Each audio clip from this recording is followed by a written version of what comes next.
అమ్ములు తన నాన్నకు అనారోగ్యం వచ్చేసరికి అతని వైద్యానికి డబ్బులు కావాలని మనసు నచ్చకున్న రాజాను మార్కెట్లో అమ్మేసింది.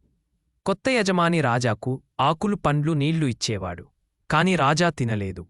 అతనికి అమ్ములు ఎంతో గుర్తొచ్చింది. రోజంతా నిశ్శబ్దంగా నిలబడి ఉన్నాడు. రాజా బాధని చూసిన యజమాని ప్రేమ కొనలేమని గ్రహించాడు.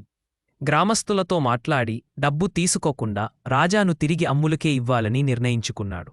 ఒకరోజు ఉదయం రాజాను తీసుకొచ్చి అమ్ములు ఇంట్లో వదిలేశాడు. రాజాను చూసిన అమ్ములు ఆనందంతో పరిగెత్తుతూ అతన్ని కౌగిలించుకుని కన్నీళ్లు పెట్టుకుంది.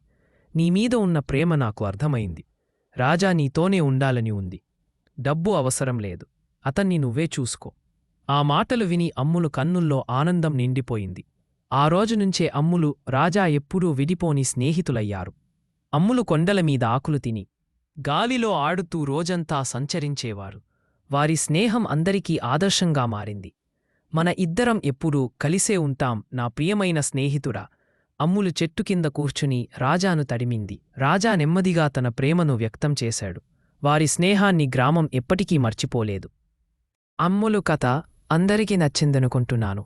అమ్ములు మిగతా స్టోరీ తెలుసుకోవాలనుకుంటే మా లెత్తెల్ చిట్టి యూట్యూబ్ ఛానల్ను లైక్ చేసి సబ్స్క్రైబ్ చేయండి. ఇది మరిన్ని క్రియేట్ చేయడానికి మాకు సహాయపడుతుంది.